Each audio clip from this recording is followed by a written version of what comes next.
Baik, hari ini kita akan membahas dua topik terkait dengan emulsi dan terkait dengan suspensi, gitu, nggih.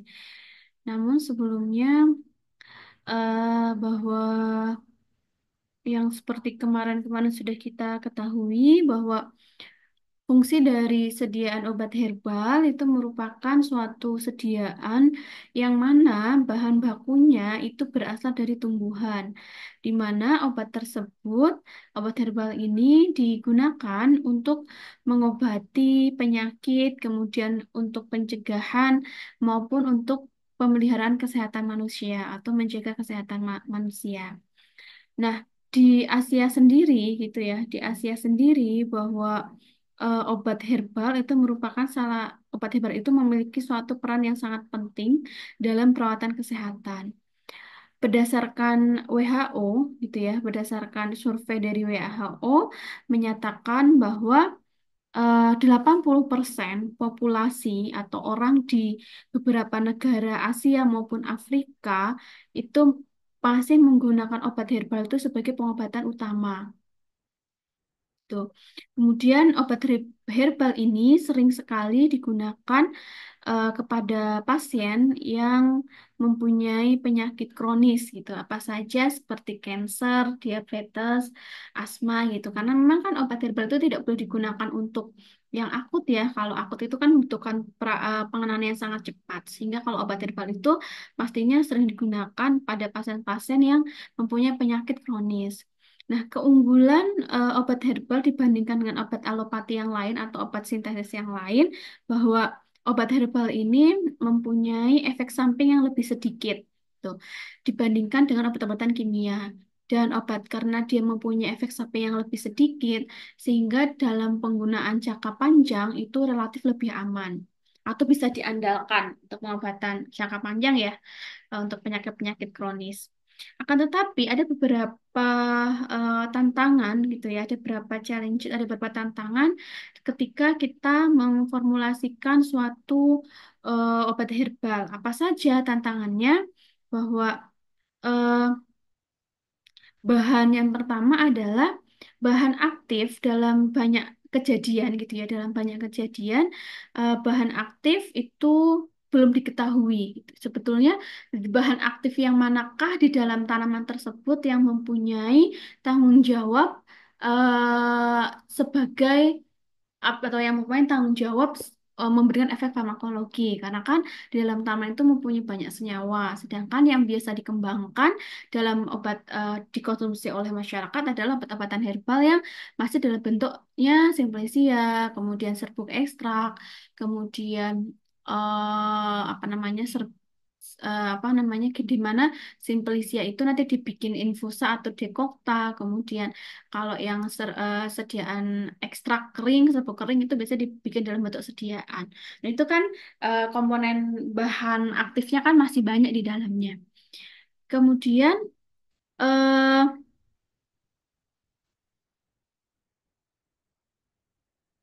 proses jadi ketika kita memanen, dalam proses pemanenan tumbuhan atau tanaman obat herbal itu akan mempengaruhi kualitas dari produknya.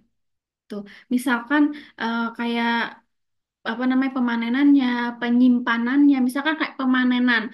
Biasa kita harus konsisten bahwa kalau mau panen pagi, sore, apa siang atau malam.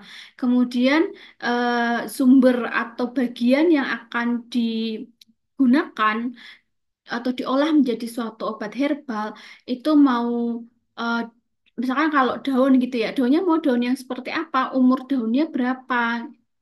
Nah, umur daun, kemudian waktu pemanenan, cara penyimpanan, cara pembuatan, cara pengeringan simplicia, kemudian cara apa mendistribusikan atau mentransportasikan, itu mempunyai efek pada kualitas dari bahan bakunya. Jadi itu merupakan suatu tantangan yang sangat besar gitu. Kita harus konsisten sekali dalam proses pemanenan, pengeringan, penyimpanan, bahkan proses transportasi dari bahan baku obat herbal. Tuh. Kemudian ada beberapa isu isu-isu terkait dengan apa namanya finansial, etik gitu ya, etnik, kemudian standarisasi, desain apa desain ujinya sama regulasinya. Jadi masih belum jelas gitu. Jadi kalau penggunaan obat herbal itu kan sesuai dengan etnik ya, etik dari negara masing-masing.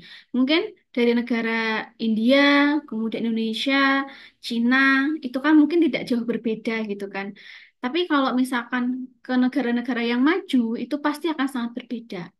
Jadi regulasinya berbeda, kemudian standarisasinya pasti berbeda di setiap negara. Itu yang merupakan suatu tantangan. Kemudian banyak permasalahan-permasalahan yang sering dijumpai dalam kita pembuatan sediaan obat herbal. Banyak sekali masalahnya. Kemudian prosedur kontrol kualitasnya itu masih sangat sedikit dalam pembuatan obat herbal. Beda sekali dengan pembuatan obat-obatan kimia, kan? Kemudian dalam hal pemasaran, pemasaran juga masih sangat sulit ya.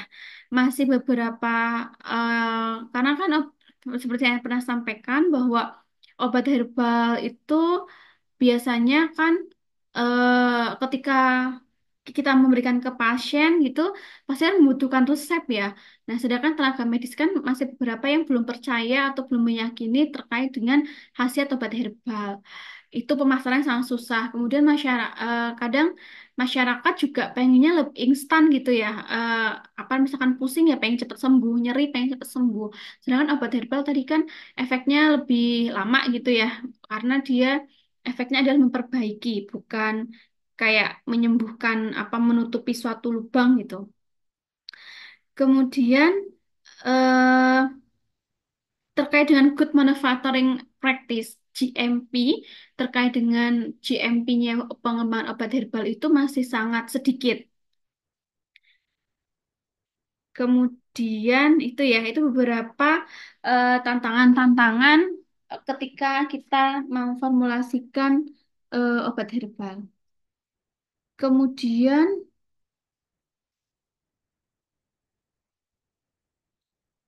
nah, sekarang teman-teman semuanya bahwa pengembangan obat herbal itu sangat masif sekali. Karena tadi kan dikatakan dari survei WHO bahwa 80% populasi Asia dan Afrika itu obat herbal itu menjadi primary, apa sebagai pengobatan primer gitu Pak, primary medicine. Jadi saat ini sangat masif sekali perkembangan-perkembangan obat herbal, eh, apalagi sekarang modifikasi-modifikasi pengembangan obat herbal menjadi suatu bentuk sistem penghantaran obat yang lebih relatif lebih cepat, gitu, relatif lebih aman. Itu sangat berkembang sekali. Tuh. Jadi eh, tadi dikatakan bahwa kalau regulasi terkait regulasi, kemudian standarisasi terkait dengan obat herbal itu kan masih sangat minim ya. Apalagi di negara-negara maju seperti Amerika Serikat itu ya, itu peraturan terkait dengan obat herbal itu tidak seketat terapi obat konvensional. Kemudian obat herbal ini telah lama digunakan secara luas untuk pengobatan maupun pencegahan. Kemudian di negara berkembang ya termasuk India gitu kan Indonesia, obat herbal itu memainkan peran penting dalam pencegahan dan pengobatan penyakit karena obat herbal itu mempunyai efek samping yang lebih sedikit. Karena penggunaan obat herbal dalam bentuk suplemen semakin meningkat dan memainkan suatu peran penting dalam pengobatan primer dalam kehidupan, sehingga dibutuhkan suatu apa namanya modifikasi eh, sistem penghantaran untuk obat herbal sendiri.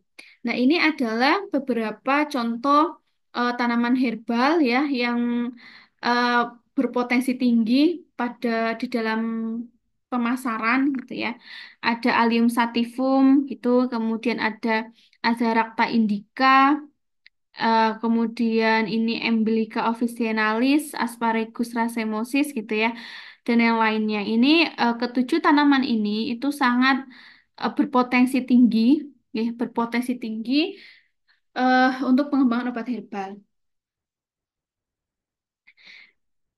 saat ini gitu ya, fitoterapi itu artinya adalah pengobatan menggunakan obat herbal diperoleh dalam bentuk nanopartikel. Nah, jadi saat ini pengembangan-pengembangan sediaan obat herbal menjadi suatu bentuk sistem penghantaran obat di mana modifikasi sistem penghantaran obat di dalam obat herbal ini dapat meningkatkan profil farmakokinetik dan farmakodinamik obat zat aktifnya.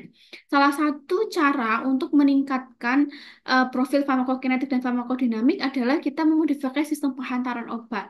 Salah satunya adalah membuat suatu sistem penghantaran obat nanopartikel, di mana nanopartikel ini kita mengecilkan ukuran partikel dari zat aktif di dalam obat herbal menjadi bentuk sediaan nano, di mana nano ini kita perkecil ukurannya dari antara 1 sampai 1000 nanometer. Nah, semakin kecil ukuran partikel dalam suatu zat aktif, maka profil farmakokinetik dan farmakodinamiknya akan semakin meningkat.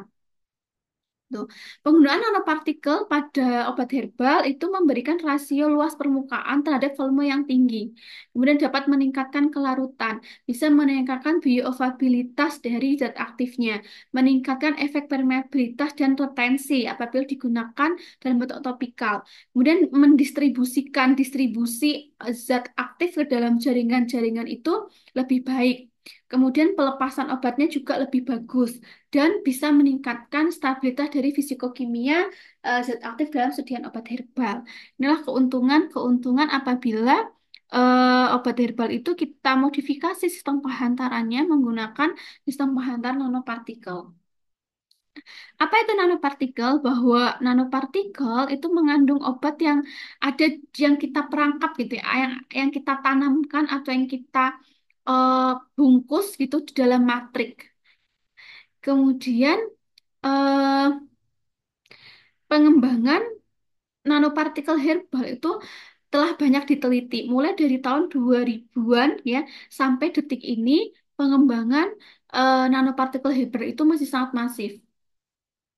Dan ini sudah ada beberapa produk di pasaran terkait dengan obat herbal yang sudah dibuat dalam bentuk nanopartikel.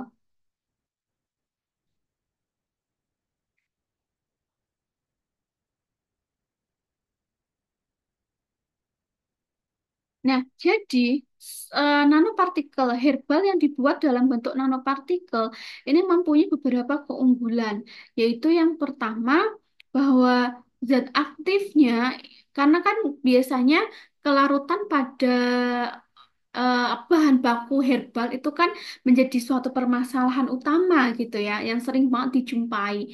Nah, ketika kita membuat obat herbal, zat aktif dalam obat herbal ini menjadi bentuk sediaan nano, nah sediaan nano ini itu bisa meningkatkan kelarutan dan bioavailabilitas dari bahan baku obat herbalnya. Kemudian toksisitasnya juga bisa dikurangi, penghantaran obat yang bisa kita kontrol, kemudian kita bisa melindungi bahan aktif herbalnya itu dari degradasi. Selain itu, kita bisa menargetkan gitu. Kita bisa menargetkan zat aktif ini ke dalam jaringan yang seperti apa. Dapat meningkatkan penghantaran obatnya sehingga obatnya itu bisa kita hantarkan ke jaringan yang dituju. Kemudian kemudian bisa meningkatkan efektivitas dengan mengurangi dosis gitu ya, sehingga bisa meningkatkan keamanan dan kepatuhan pasien dalam mengkonsumsi obat, sehingga nanopartikel obat herbal ini menjadi suatu sistem penghantaran obat, modifikasi sediaan obat herbal yang menawarkan suatu terapi lebih aman dan efektif bagi manusia. Nah, nanopartikel sendiri itu ada beberapa jenisnya. Yang pertama itu ada fitosom. Nah, ini beberapa produk fitosom yang sudah ada di pasaran. Harganya mahal banget gitu. Nah, nanti ada kekurangannya ya. Nah, tapi ada juga kelebihannya bahwa fitosom ini merupakan salah satu jenis sediaan nanopartikel. Fitosom ini merupakan suatu kompleks molekuler yang kompatibel dengan lipid, di mana terdiri dari tumbuhan ya fito. Fito itu artinya tumbuhan, berasal dari pito, som, artinya som berarti seperti sel. Jadi sebagian besar komponen bioaktif fitomedicine itu merupakan molekul yang larut dalam air. Contohnya ada fenolik, glikosid, dan flavonoid. Jadi zat-zat yang bisa dibuat dalam bentuk fitosom itu adalah makromolekul atau molekul-molekul fitomedisin yang dimana mempunyai sifat larut dalam air. Tuh. Teknologi fitosom ini merupakan suatu teknologi nanopartikel di mana dia bisa membentuk atau menciptakan ikatan antar molekul antara satu atau dua fosfolipid karena kan dia eh, suatu molekul yang kompatibel dengan lipid gitu ya. Di mana nantinya dia akan membungkus menjadi satu molekul fitokonstituen di mana molekul fosfolipid itu membungkus seperti molekul fitokonstituen. Jadi nanti zat aktifnya itu akan dibungkus gitu ya. Zat aktifnya itu akan dibungkus dengan fosfolipid. Fitosom ini bahan aktif alami yang disiapkan dari campuran bahan kimia tumbuhan. Contoh produk fitosom, contoh suatu produk herbal yang berbasis fitosom yang ada di pasaran. Ini ada kurkumin ya, ini ada kurkumin, turmeric kurkumin fitosom. Ini untuk menjaga kesehatan tubuh. Ini sudah di apa uji klinik tiga ini ya. Over 30 clinic studies berarti sudah diujikan ke 30 orang. Nih, kemudian ada quercetin fitosom. Nah, kita tahu ya bahwa quercetin ini mempunyai kelarutan yang rendah di dalam air sehingga dibuatlah nanopartikel supaya bisa meningkatkan kelarutan dari quercetin. Salah satunya adalah fitosom. Nah, ini dua, nih, jadi dikatakan bahwa 20 kali more bioavailability. Jadi 20 kali lebih bioavailability lebih meningkat. Nah, ini contohnya yang ada di pasaran. Nah, kalau etoson, etoson saya belum menemukan sih produk yang ada di pasaran. Ini fitosom.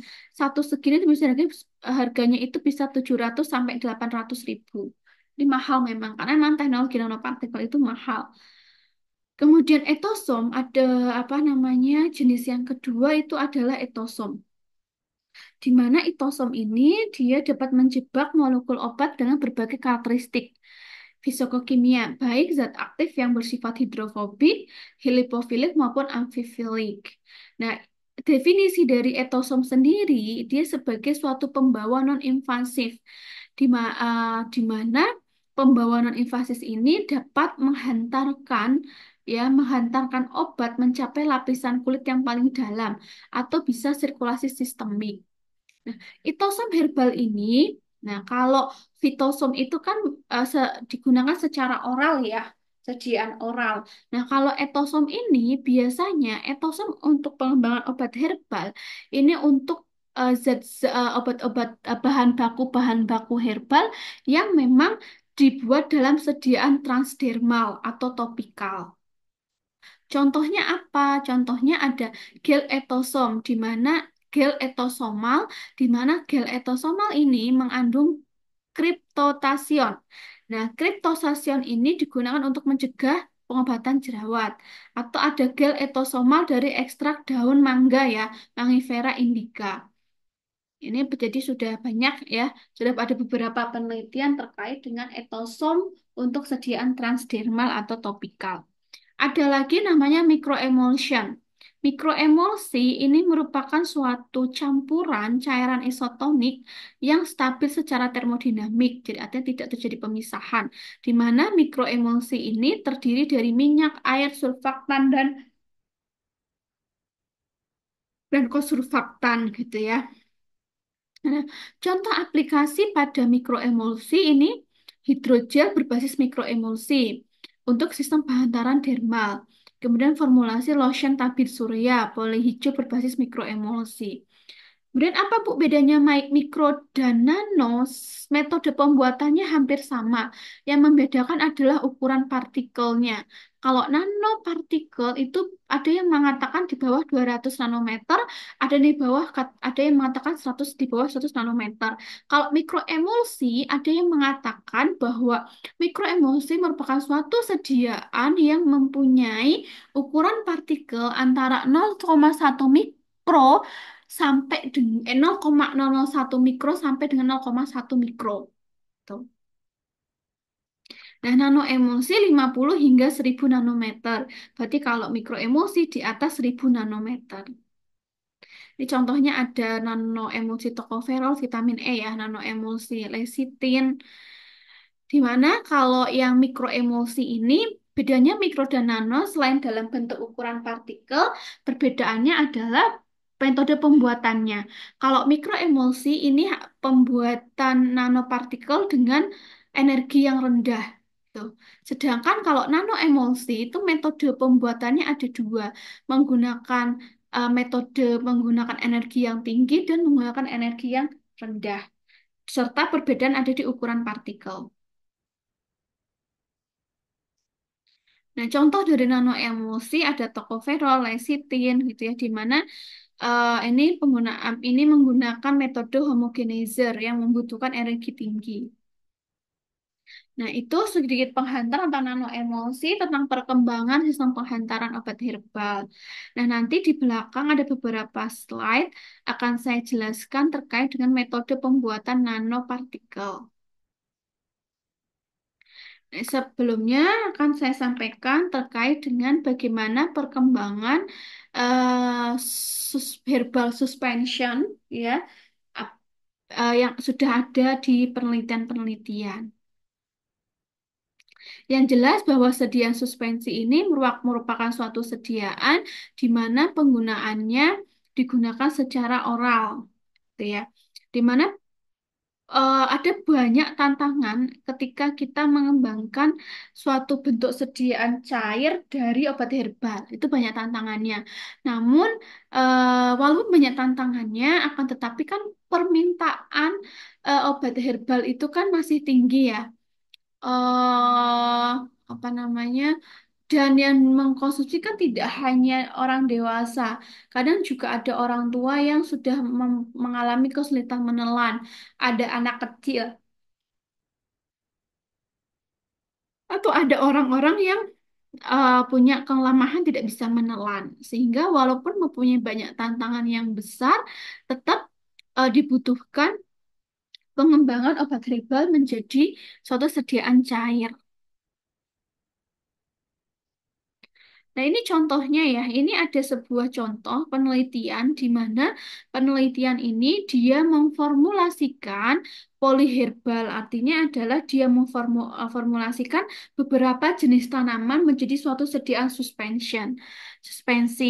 Itu ada ekstrak kering dari etanol, dari Curcuma caesia, Citrullus lanatus, Evolvulus alsinoid, Gymnema sylvestre, Tinospora cardiofolia, kemudian Caesalpinia bondak, Witania coagulans ya, di mana semua tanaman ini akan diformulasikan menjadi bentuk suspensi dengan volume suspensinya adalah 100 mili.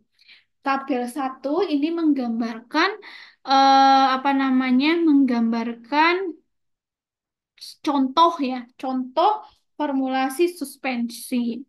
Di sini ingredientnya ada zat aktif ya, bioaktif ekstrak di sini. Bioaktif ekstrak ini isinya adalah kurkuma caesia sampai dengan witania.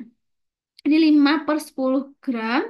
Kemudian twin 80 0,1%, sodium CmCNA sebagai suspending agent ya 2 gram, metil paraben 0,20%, lemon oil sebagai pengaroma 0,01%, sama aquade sebanyak 100 mili. Nah, cara pembuatannya itu seperti apa? Jadi di dalam suspensi ini saya tidak akan menerangkan lebih detail lagi terkait dengan metode pembuatannya, kemudian bahan-bahan yang dibutuhkan, karena sudah nantinya akan disampaikan di formulasi teknologi sediaan cair pada semester 5 ya, dulu sudah pernah disampaikan. Jadi saya tidak akan menyampaikan secara teoritis terkait dengan sediaan suspensi. Ini langsung ke contohnya saja.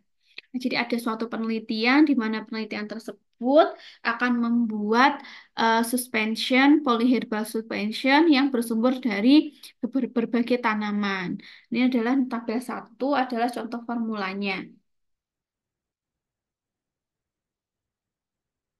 Kemudian cara pembuatannya adalah Formula untuk membuat 100 ml suspensi itu ada ekstra kurkuma caesia sampai dengan Witania coagulans seperti pada tabel satu tadi. Nah, ekstrak-ekstrak ini nanti akan dibuat rasio 1:1:1.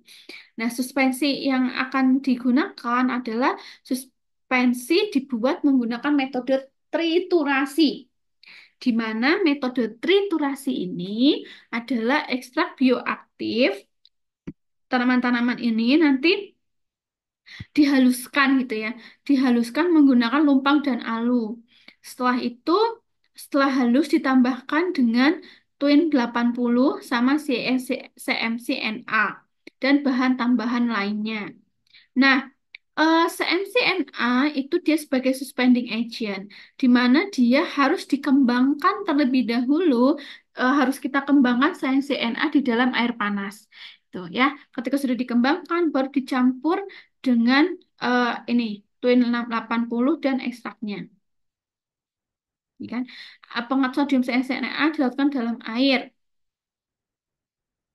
kan dalam air gitu kan. Kemudian habis itu dicampur dengan zat pengawet, baru ditambahkan ke dalam poliherbal tadi, diaduk hingga merata. Jadi lebih simpel ya pembuatannya. Kemudian dari formula yang tadi itu, ya, dari formula yang tadi itu, yang membedakan adalah penggunaan CMCNA. Tuh, CMC. Jadi dari banyak tanaman tadi itu dibuat menjadi 3 bentuk sediaan. Kita sebut formula A, B, dan C. Gitu. Nah, yang membedakan apa dari ketiga formula tersebut? Yang membedakan dari ketiga jenis formula tersebut adalah konsentrasi CMCNA-nya. Oh, dilihat kan ini ya, konsentrasi CMCNA. Formula A 0,7%, formula B 1,4%, formula C ada 2%. Karena tadi ekstraknya adalah 1:1:1, ya, sehingga masing-masing ekstrak itu beratnya adalah sama, karena 1:1:1 semua. Ya. Nanti sudah dicampur sampai homogen, baru nanti dilakukan uji-uji. Apa saja uji yang dilakukan dalam pembuatan herbal suspension? Yang pertama adalah eh, apa namanya investigasi dari fisikokimia formulasi poliherbal. Yang pertama kita lakukan apa analisis fitokimia pada apa namanya pada tanaman-tanaman tersebut, di mana kita cek kandungan alkaloidnya, steroid, terpenoid, glikosid, flavonoid, sama fenolik. Ini menggunakan uji tabung ya.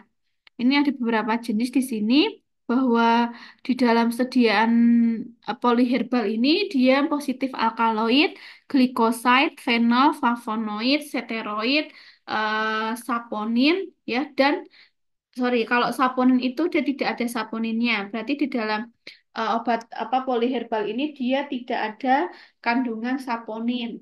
Ya. Nah, kandungan yang paling oke adalah steroid, flavonoid, sama fenol. Jadi pertama kali ketika akan mengembangkan suatu sediaan obat herbal, maka lakukan screening fitokimia ya, bukan fisikokimia, fitokimia dari herbal yang akan kita gunakan. Nah, setelah itu baru kita lakukan formulasi. Ketika sudah diformulasi, baru kita lakukan evaluasinya. Apa saja evaluasinya? Yang pertama adalah evaluasi organoleptik, di mana organoleptik ini terdiri dari bentuk atau teksturnya, ya. Kemudian colornya, warnanya. Kemudian eh, baunya sama rasanya. Jadi ada 4 hal yang dicek secara organoleptis pada pembuatan herbal suspension. Ya, jadi bentuknya gimana, bentuknya sudah suspensi atau belum, color warnanya seperti apa, kemudian baunya bagaimana, sama rasanya seperti apa. Ini hasilnya. Formula A, B, dan C terbentuk suspensi cair, warnanya hitam kecoklatan, baunya khas gitu ya. Kemudian rasanya itu agak sedikit pahit ya. Nah, ini setelah dilakukan uji organoleptis, kemudian dilakukan beberapa uji. Yang pertama ada uji stabilitas, di mana uji stabilitas ini menggunakan metode uji stabilitas dipercepat. Tuh, nanti akan kita simpan suspensinya pada suhu 8 derajat ya dan 45 derajat dengan kelembabannya 75%. Tuh, nah kemudian kita simpan dalam waktu 1, 2, sampai dengan 3 bulan. Nah, nanti setelah sudah 3 bulan kita cek lagi tuh pH-nya, kemudian volume sedimentasinya, kemudian redispersibility atau kemampuan untuk diaduk kembali nanti kita lihat. Jadi untuk menyimpulkan bahwa apakah suspensi ini stabil, kita lakukan beberapa uji. Dan ujinya ini kita lakukan selama 3 bulan. Nah, uji yang pertama adalah volume sedimentasi, bahwa volume sedimentasi ini adalah rasio antara tinggi akhir endapan dengan tinggi awal total suspensi saat suspensi mengendap di bawah tabung. Tuh. Nah, nantinya volume sedimentasi ini akan dievaluasi dengan cara menyimpan sejumlah volume suspensi dengan tabung silinder, ya, kemudian tanpa diganggu pada periode tertentu, kemudian dicatat volume endapannya yang terbentuk. Dan ada lagi kedua uji redispersibility, artinya adalah kemampuan diaduk kembali. Jadi suspensi dia didiamkan gitu ya suspensinya, dibiarkan dia mengendap dalam tabung ukur, kemudian mulut tabungnya ditutup ya. Jadi lupa suspensinya dimasukkan ke tabung ukur, kemudian mulut tabung ukurnya ditutup, lalu diputar balik sejauh 180 derajat. Tuh. Nah, jumlah pembalikan diperlukan untuk membalikan suspensi menjadi homogen dihitung. Karena kan suspensi itu harus mudah terdispersi kembali gitu ya. Yang ketiga adalah reologi. Reologi itu apa? Reologi adalah waktu yang dibutuhkan untuk setiap sampel suspensi mengalir melalui pipet 10 mili. Nah, ini nanti ditentukan dengan kecepatan alirnya adalah volume yang di dalam pipet dibagi apa namanya waktu mengalirnya. Satuannya mili per second. pH ini menggunakan pH meter ya. Kemudian particle size analyzer adalah mengukur ukuran partikel ya, atau distribusi ukuran partikel. Nah, setelah diuji stabilitas ini semua secara fisik, baru dilakukan penentuan microbial limit test gitu. Ya, Eh, ini menggunakan farmakoterapi IP 2014, di mana kenapa perlu dilakukan microbial limit test gitu ya? Untuk tujuannya adalah untuk menilai standar dan masa simpan formulasi herbal. Nantinya akan dilakukan perhitungan total bakteri aerobik. Karena kan nanti namanya sediaan ya itu kan bisa terkontaminasi. Secara tidak sengaja bisa aja terkontaminasi jamur selama tahapan produksi. Yang dimana nanti kontaminasi tersebut bisa menurunkan keamanan dan kualitas dari produk herbalnya. Nah, ini menggunakan acuannya adalah Pharmacopeia India, karena kan ini adalah artikelnya India ya. Ini yang dicek adalah perhitungannya ada perhitungan total bakteri aerobik, ALT, AKK ya, jamur. Nanti juga kita cek kontaminasi terhadap E. coli, Candida albicans, sama Salmonella. Nah, dari penelitian ini ditemukan bahwa formulasi polyherbal C itu terdapat TAC-nya. TAC adalah jumlah total bakteri aerobik segini. Serta jamurnya ternyata ada 18 CVU. Sedangkan di dalam bakteri E. coli, Candida tidak terdeteksi.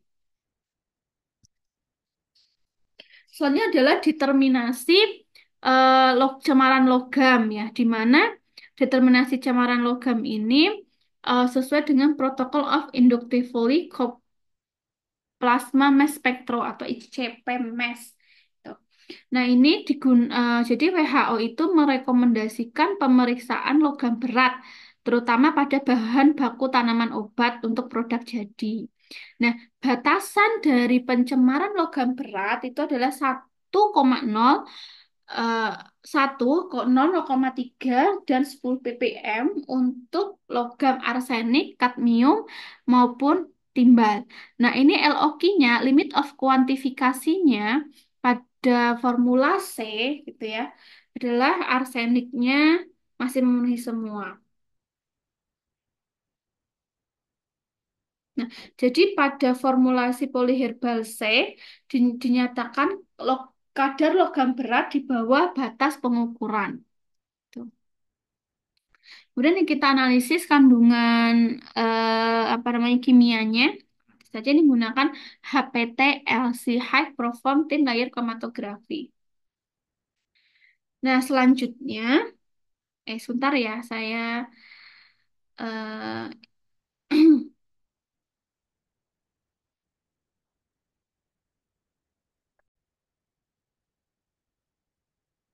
selanjutnya adalah sediaan emosi.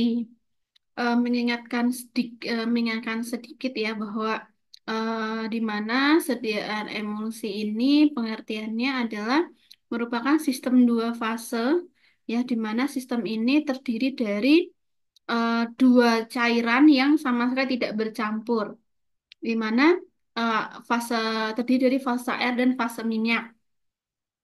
Nah, emulsi ini juga merupakan suatu sistem bibasik.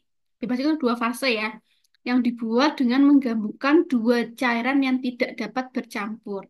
Nah, di dalam emulsi ini terdapat namanya fase terdispers dan media pendispers, di mana fase terdispers dan media pendispers ini disebut sebagai kalau terdispers itu fase discontinue. Kalau media dispersi ini adalah fase continue atau fase eksternal. Medium itu artinya adalah kayak solvent, kayak pelarutnya gitu. Kalau fase terdisper itu adalah zat yang terdispersi atau yang terlarut. Makanya fase terdispersi ini adalah biasanya disebutkan dengan fase discontinue atau fase internal.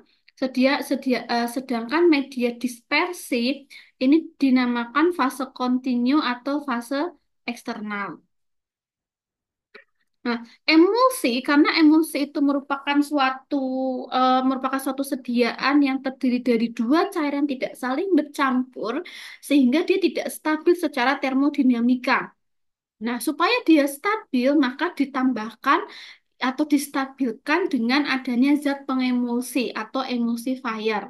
Nah, zat pengemulsi atau emulsifier ya, ini merupakan suatu perantara antara fase terdisper dan media dispersi. Bahasa lainnya adalah emulsifier ini suatu zat yang bisa eh, mencampurkan atau menggabungkan antara dua fase yang tidak saling bercampur tadi. Nah, dalam praktek kefarmasian atau di dalam industri farmasi, ya, emulsi ini bisa digunakan secara oral dalam bentuk sediaan cair atau bisa dibuat dalam sediaan semi solid ya untuk pemakaian luar secara topikal dalam bentuk lotion, liniment maupun krim. Nah, ukuran partikel atau ukuran tetesan globul dari sediaan emulsi ini adalah 0,1 hingga 100 mikrometer. Jadi kalau dibandingkan dengan mikro nano gitu ya, bahwa emulsi ini mempunyai ukuran partikel yang paling besar di antara nano dan mikro emulsi. Ada apa? Tiga jenis emulsi berdasarkan fase terdispersi. Ada oil dalam minyak, katanya sorry, oil in water, minyak dalam air, kemudian ada air dalam minyak, atau bisa multiple emulsion. Ini berdasarkan fase terdispersi. Sedangkan berdasarkan ukuran tetesan cairan, itu dibagi menjadi tiga. Kalau makroemulsi itu 0,2 sampai 50 mikrometer. Kalau mikroemulsi itu kurang dari 0,2 mikrometer. Kalau nanoemulsi itu 50 sampai 1000 nanometer.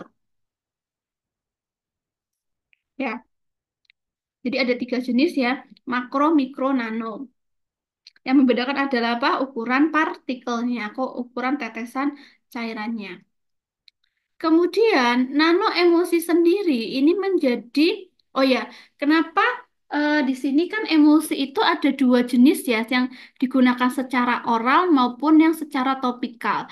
Kebanyakan pengembangan sediaan obat herbal yang bentuknya adalah emulsi, emulsi ya, itu biasanya untuk penghantaran topikal atau untuk sediaan kulit. Itu paling banyak. Nah, sedangkan untuk yang sediaan oral itu biasanya itu paling banyak itu dikembangkan dalam bentuk sediaan nanoemulsi. Makanya dalam pertemuan ini saya akan mengulas sedikit ya terkait dengan nanoemulsi karena topiknya adalah emulsi yang digunakan secara oral. Karena nanti emulsi yang dalam bentuk apa namanya dalam bentuk topikal itu ada mata kuliahnya sendiri kan di kosmetologi mungkin. Nah, tuh. Nah, ini kita karena kita bentuknya adalah oral ya nanti kita akan lebih banyak membahas tentang nanoemulsi. Bahwa nanoemulsi di dalam pengembangan satu sedaan herbal khususnya itu sedang mengalami tren terbaru.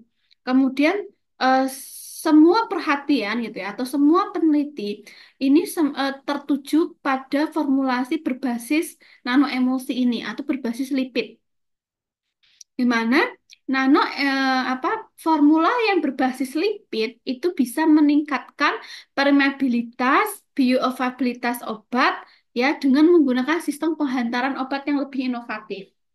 Contohnya adalah nanoemulsi, di mana nanoemulsi dalam sediaan herbal atau formulasi herbal ini berperan penting ya, berperan penting dalam menghantarkan formulasi herbal ke organ target.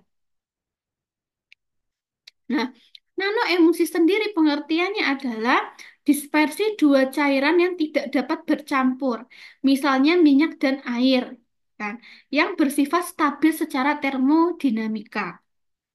Nah, kalau emulsi tadi kan tidak stabil secara termodinamika, ya enggak, sehingga diperlukan emulsifier.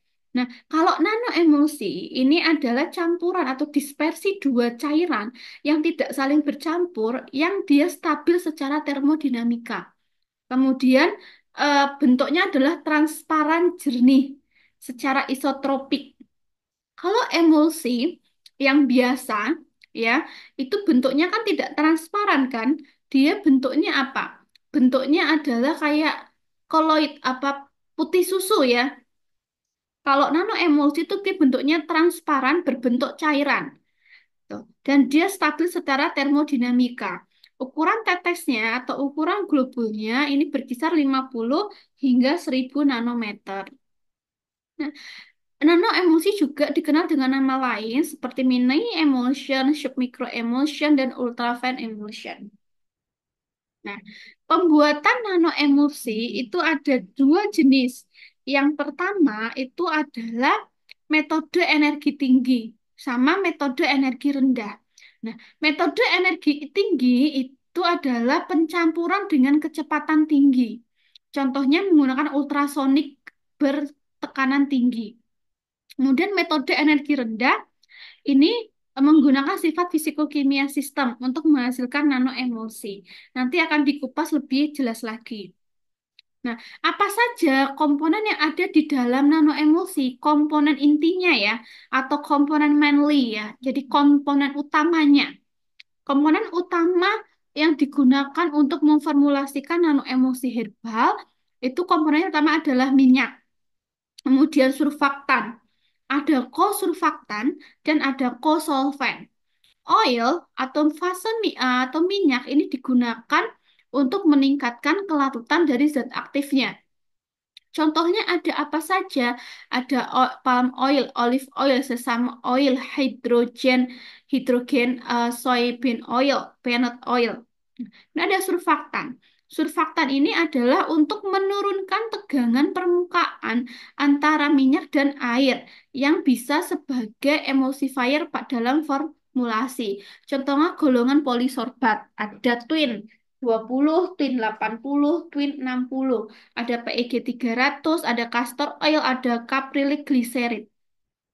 Kemudian kosurfaktan ini tugasnya adalah membantu tugasnya surfaktan gitu. Jadi kosurfaktan ini bisa sampai dengan karena dia sifatnya membantu surfaktan ya, sehingga nanti kombinasi antara surfaktan dan kosurfaktan dalam sediaan nanoemulsi itu bisa menghasilkan apa namanya tegangan permukaan yang sangat-sangat kecil antara air dan minyak.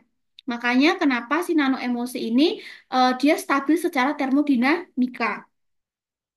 Benar, ada contohnya ada PEG 300, PEG 400, gliserin, etanol, poli apa glikol ya, propilen glikol. Kemudian kosolven. Kosolven ini dia untuk melarutkan ya, untuk membantu melarutkan eh, zat-zat yang dia agak suka larut dalam air untuk meningkatkan kelarutannya. Contohnya ada gliserol, polietilen glikol, etanol, propilen glikol ini ya contohnya. Nah, ini adalah komponen utama. Sehingga pemilihan fase sehingga pemilihan jenis minyak, surfaktan dan kosurfaktan pada pembuatan nanoemulsi itu sangat penting sekali. Nah, ini adalah metode untuk preparasi sedia nanoemulsi. Ada dua metode tadi ya, di mana metodenya ada high energy method sama low energy method. Kalau high energy method ini menggunakan peralatan yang membutuhkan energi tinggi, gitu kan? Contohnya ada high pressure homogenization, ada ultrasonic, ada microfluidization. Kita punya ultrasonic, kita udah punya. Kemudian kalau mau bikin sediaan nanopartikel di kampus dengan high energy method, kita sudah punya ultrasonication atau sonikator kita sudah punya. Kemudian untuk low energy method ini menggunakan energi yang rendah gitu ya, di mana mengikuti sifat dari fisikokimia sistemnya atau zat aktifnya. Ini ada berbagai jenis, ada spontan emulsification, ada fase inversion temperatur, fase inversion composition, ada emulsifikasi depas, ada membran emulsifikasi. Ini kita akan kumpas satu per satu terkait dengan metode pembuatan nano emulsi. Yang pertama adalah terkait dengan high energy method.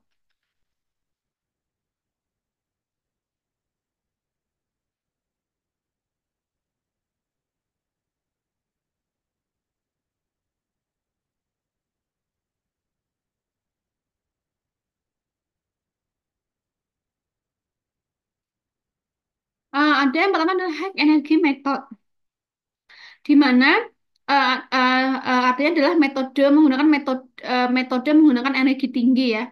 Ini menggunakan energi mekanik yang besar, di mana energi tersebut untuk menciptakan suatu gaya yang kuat sehingga dapat memecah tetesan-tetesan besar dari molekul menjadi tetesan-tetesan berukuran nano. Jadi dia memecah gitu, menggunakan energi yang tinggi.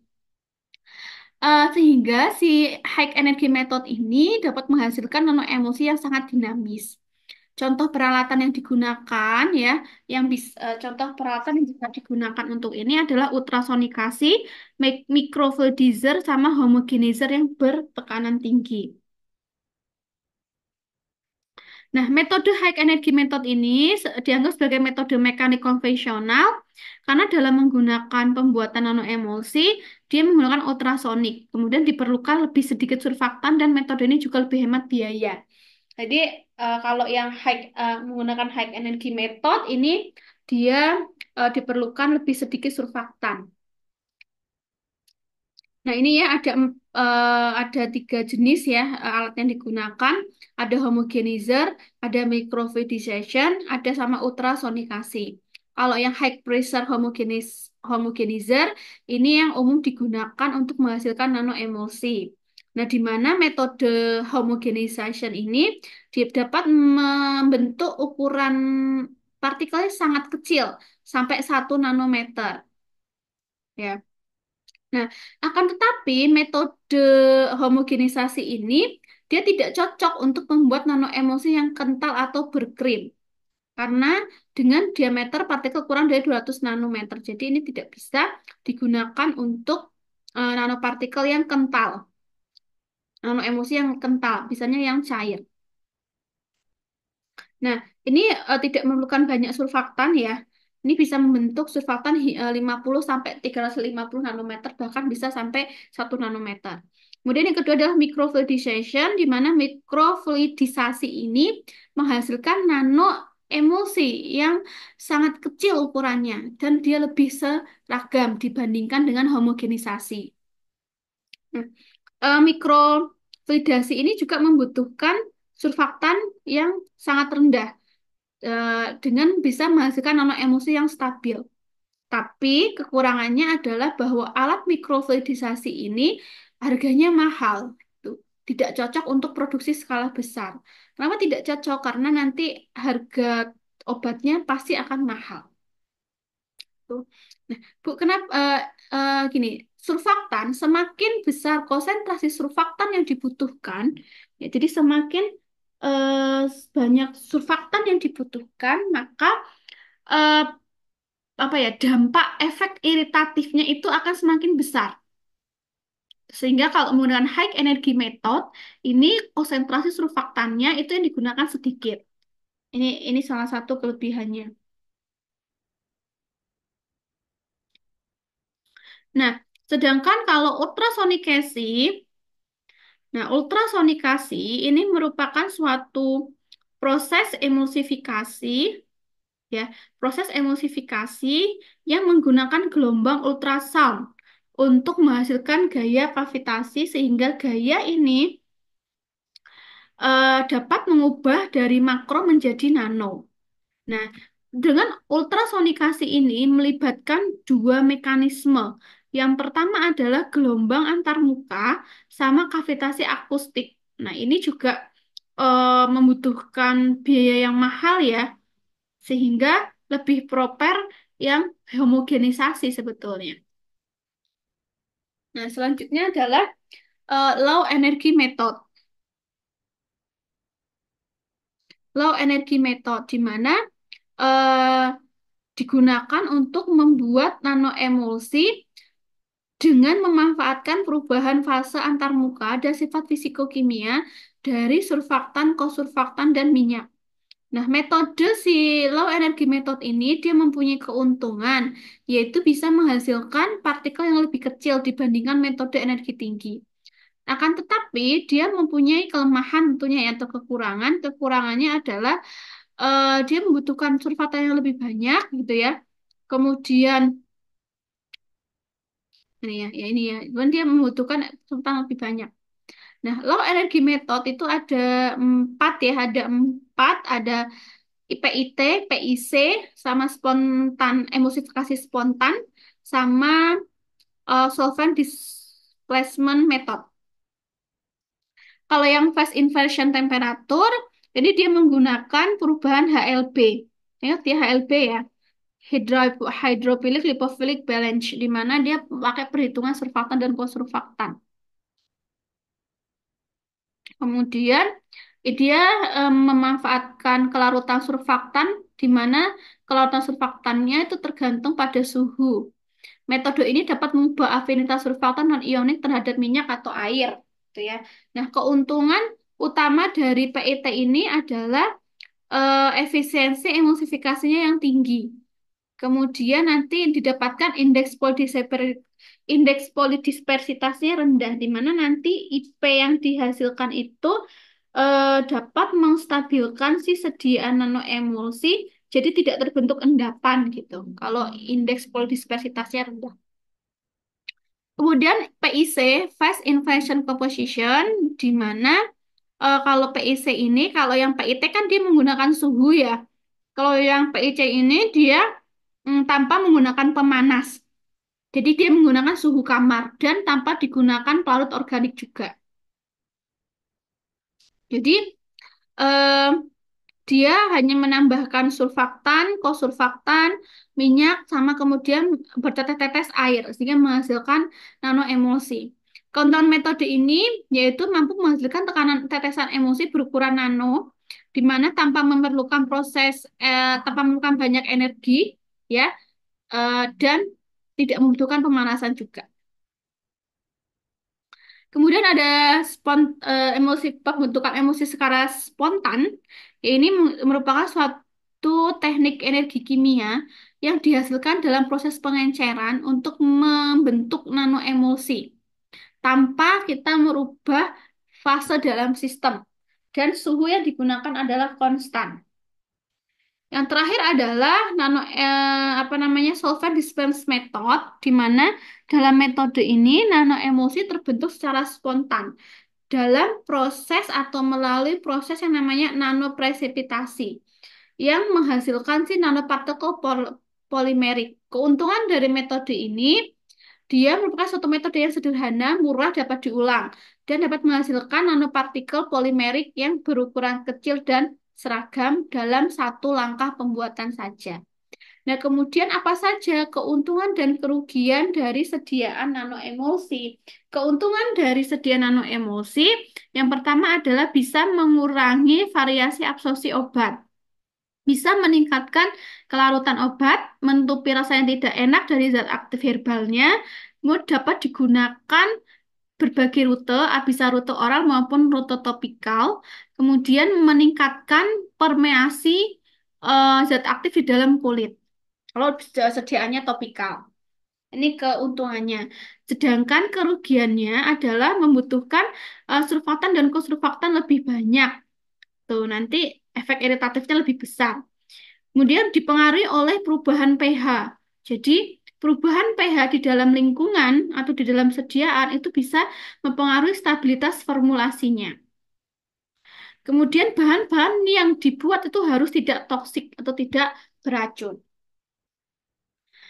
Selanjutnya adalah dalam pembuatan nanoemulsi herbal, ya, jadi dalam pembuatan nanoemulsi herbal, setelah dibuat sediaan nanoemulsi, kemudian dilakukan evaluasi sediaan, ya, di mana evaluasi setiap parameter pada evaluasi sediaan nanoemulsi itu bisa memberikan gambaran apakah nanoemulsi yang dibuat atau disiapkan itu sesuai atau tidak dengan standar yang diperlukan, dan apakah nanoemulsi ini bisa dikembangkan ke tahap yang lebih lanjut lagi.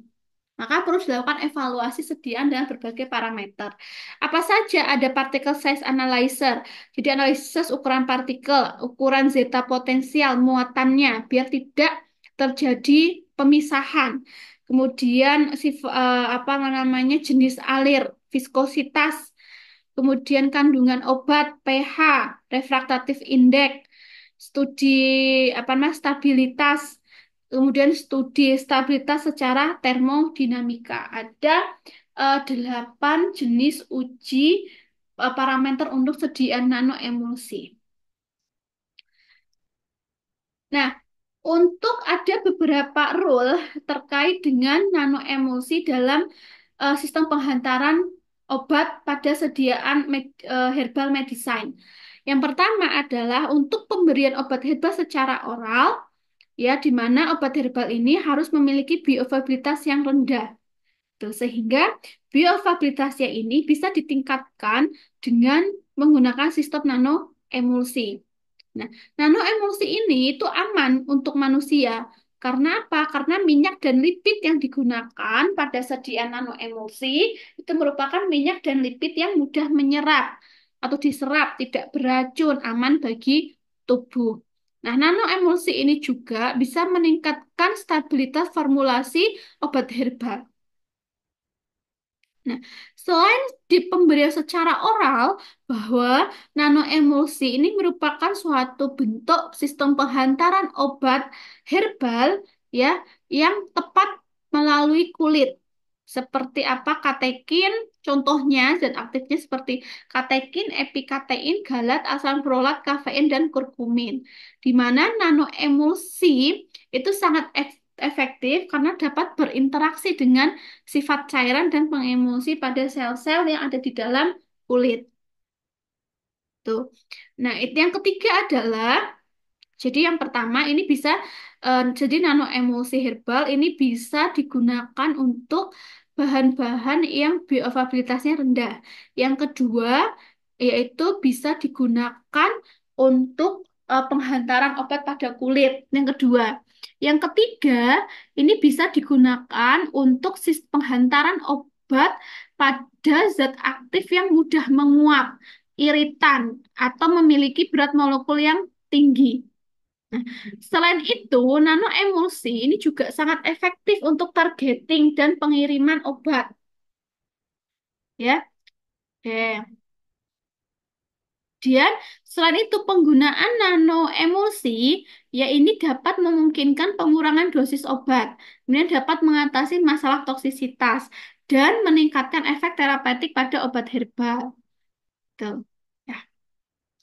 Nah, ini adalah beberapa contoh ya. Ini adalah beberapa contoh sediaan formulasi herbal nano emulsion.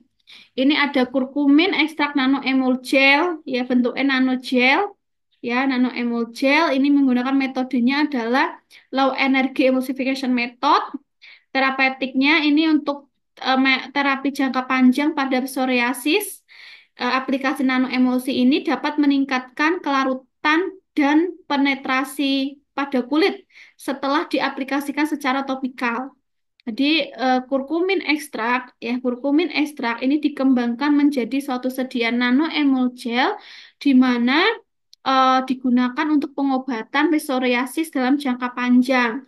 Nah, pembuatan nanoemulsinya ini menggunakan low energy method dengan emulsification method atau spontanus atau emulsifikasi spontan biasanya untuk meningkatkan ini ya. Kemudian lysis oil nanoemulsi ya ini digunakan metode pembuatannya dengan ultrasonic emulsification method ini untuk penyakit dermatitis atopik dibuat nanoemulsi untuk meningkatkan stabilitas dari minyaknya ini. Kemudian quercetin nanoemulsion ini eh, metodenya menggunakan ultrasonic method ini untuk aktivitas anti diabetik. Bisa dengan secara oral ya. Ini stabilitasnya bagus sama bioavailabilitas oralnya juga meningkat. Kemudian dibikin Boswellic acid nanoemulsion dengan basis hidrogel. Ini metodenya homogenisasi. Ini untuk antiinflamatori dan hasilnya adalah dapat meningkatkan eh, permeasi pada kulit dan meningkatkan bioavailabilitas. Terus ini ada aktivitas antibakteri pada essential oil mint, pada minyak mint, sama ekstrak parsley, ekstrak aquades. Metodenya homogenisasi untuk antibakterial. Kemudian apa namanya? Mencegah pertumbuhan mencegah pertumbuhan bakteri ya dengan toksitas yang rendah dan stabilitas yang bagus. Ini ada vitamin E dilotkan dengan naringenin pada nanoemulsi. Ini menggunakan metodenya titrasi, berarti metodenya low energy method untuk penyakit Parkinson ya, untuk aktivitas antioksidan. Ini bahwa dikatakan nanoemulsi dari vitamin E naringenin ini bisa meningkatkan penghantaran obat ke dalam otak melalui rute intranasal sehingga bisa mencegah terjadinya first pass metabolisme. Ada silumarin nanoemulsi ini menggunakan high energy method ya ini untuk penyakit hepatic disorder. Nah, nanoemulsi pada silumarin ini bisa meningkatkan bioavailabilitas oral simu silumarin. Kemudian ada Thymus vulgaris Essential Oil Nano Emulsion. Ini pembuatannya pakai energi tinggi ya. Ini untuk aktivitas antimikrobial. Ini bisa meningkatkan kelarutan si oilnya ini. Nah, ini beberapa contoh pembuatan atau penelitian terkait sediaan nanoemulsi. Nah, mungkin itu yang bisa saya sampaikan kali ini ya terkait dengan suspension dan nanoemulsi.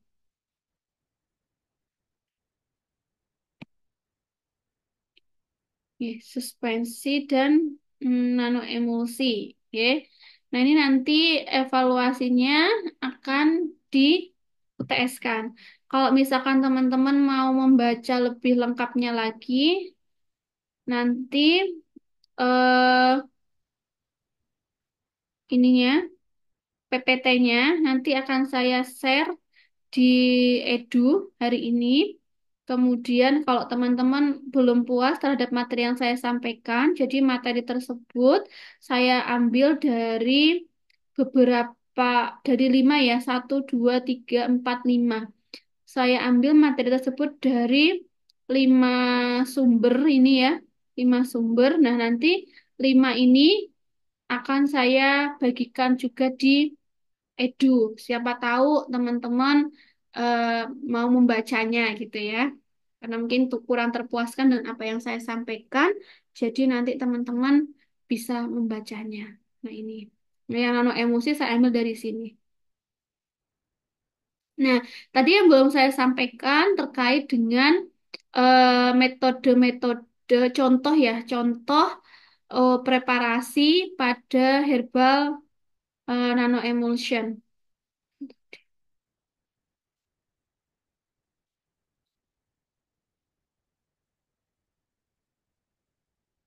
Nah ini. Ya, ini yang tadi yang nano emulsion saya ambil dari sini. A comprehensive review on herbal nano emulsion formulation characteristic and its application. Saya ambil dari sini yang nano emulsi yang tadi, ya ini. Nah, ini di sini di artikel ini itu ada cara contoh ya, contoh pembuatan nano emulsi. Ini ada beberapa preparation dari vegetable oil yang mengandung kurkuminoid. Ini caranya ya.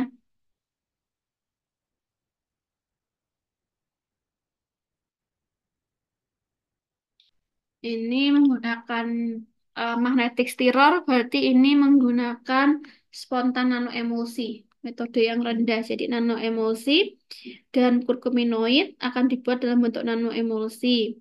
Ya, dengan menggunakan apa ini? Menggunakan metode fast infusion temperatur. Diikuti dengan cooling and room temperature. Nanoemulsi nanti disiapkan semua komponen gitu ya pada temperatur dan pemanasan sampai dengan 90 dengan hot plate magnetic stirrer. Ya, jadi bisa menggunakan hot plate magnetic stirrer. Kalau yang inversi fase inversi temperatur method. Oke, kemudian ini ada preparation of basisalin nanoemulsi, di mana nanoemulsi ini nanti di komposisinya ada soy lecithin sebagai minyak, dan 80 itu sebagai surfaktan, PEG 400 sebagai kosurfaktan, isopropil miristat juga sebagai minyak ya IPM, kemudian dan air. Nanti pertama baisalin ini dilarutkan ke dalam PEG dulu ya, kemudian dicampur dengan soy lecithin 80 IPM. Nanti dicampur gitu ya, diaduk gitu ya, diaduk sampai terbentuk larutan yang clear dan transparan, liquid. Jadi diaduk sampai terbentuk larutan yang jernih, bersih, dan transparan. Tuh. Ini ada preparasi dari nanoemulsi yang mengandung ekstrak rapenen ferruginen soft. Nah, ini dia menggunakan PEG, kemudian sorbitan oleat sebagai surfaktan, PEG 40 ya. Kemudian isopropyl mirta sebagai oil. Nanti oilnya dia mengandung 0,13% yang dilarutkan dalam propilen glikol, isopropyl miristat dan lain sebagainya. Nanti Dia pembuatannya dicampur ya, diaduk menggunakan magnetic stirrer pada suhu 80 derajat Celcius dengan kecepatan 600 RPM. Tuh. Nanti setelah 5 menit diaduk ya dalam suhu dan kecepatan sekian, setelah itu di stop ya, kemudian dikuling gitu ya, didinginkan di suhu ruangan ya. Setelah itu diaduk sampai 3 menit. Jadi ketika sudah 5 menit di pemanas-pamanasnya dihentikan ya, kemudian diaduk lagi selama 3 menit. Kemudian dikuling pakai spigel. Ya, spigelnya itu ditambahkan di dalam nano emulsi. Nanti bentuknya nano gel. Nah, terus kemudian tipe nano emulsi itu sebenarnya ada tiga ya, sama dengan emulsi. Ada minyak dalam air, kemudian ada air dalam minyak, sama ada fase continue. Ini adalah tadi yang saya ambil dari sini. Tuh. Kemudian kalau yang ini sebelahnya itu terkait dengan emulsi. Emulsi saya juga ambil dari artikel ini. Teman-teman bisa baca review artikelnya. Di sini ya, bahwa ini saya ambil dari sini semua. Jelas tidak saya sampaikan semuanya. Yang penting-penting disampaikan. Kalau mau lebih jelas bisa di sini. Ini ada metode pembuatan emulsi. Ada tiga, dry gum method, wet gum method, bottle method. Ini dijelaskan satu persatu. Kemudian di dalam formulasi emulsi ini ada 4 ya. Ada agen emulsifikasi, ada atau emulsifikasi agent, ada pengawet, antioksidan, sama flavonoid agent.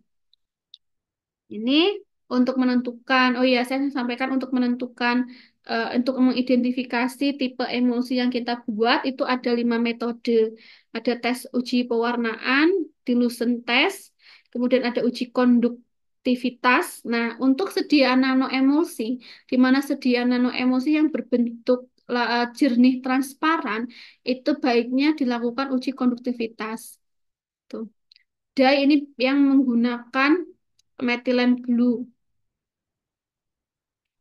Ini dilution test itu adalah uji pengenceran, di mana nanti emulsi yang dibuat kita larutkan dalam air sekian, kemudian dikocok, kemudian kita selain itu emulsinya juga kita larutkan ke dalam minyak. Nanti kita lihat dia akan nyampur kemana. Ini pakai konduktimeter ya, uji fluorescence, sama ada uji kobalt klorid. Ini adalah permasalahan-permasalahan yang sering terjadi pada sediaan emulsi ya. Karena kan emulsi itu sediaan yang tidak stabil secara termodinamika gitu kan. Itu ada secara terjadi creaming, breaking, flocculasi, coalescence. Nah, ini emulsi yang bagus adalah yang seperti ini. Tapi kalau untuk sediaan nano emulsi tidak seperti ini bentuknya. Ini ada flocculasi, creaming, cracking. Ini ada penyebab-penyebabnya sama ada eh, pengatasannya bagaimana. Nanti silakan untuk bisa dibaca. Oke. Kemudian tadi yang ini,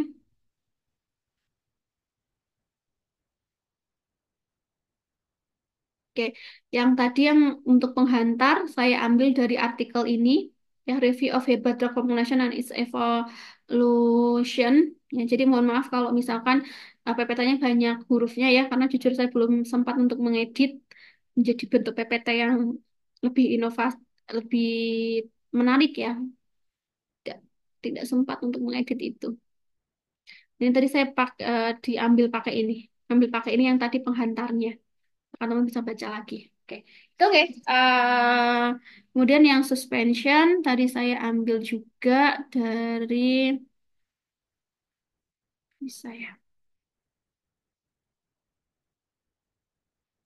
Tadi ya suspension ya.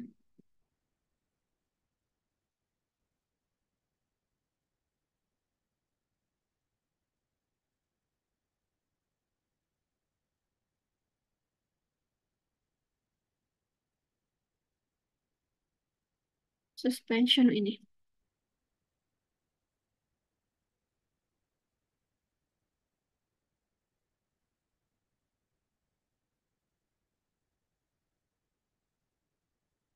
Sedangkan untuk yang suspensi, saya ambil dari artikel ini ya, Formulation Development and Evaluation of Polyherbal Suspension of Some Medical Plant. Teman-teman juga bisa baca lebih lengkap lagi di sini ya. Ini ada hasil-hasilnya. Tadi tidak saya sampaikan semuanya. Memang ini ada hasil-hasilnya. Nanti teman-teman bisa disampaikan, bisa membaca sendiri. Begitu kali ini yang bisa saya sampaikan. Mohon maaf kalau ada hal-hal yang kurang berkenan, ya. Saya akhiri. Wassalamualaikum warahmatullahi wabarakatuh. Waalaikumsalam warahmatullahi Waalaikumsalam wabarakatuh. warahmatullahi Terima wabarakatuh. kasih, Terima Bu. kasih. Ya, baik, saya end meeting.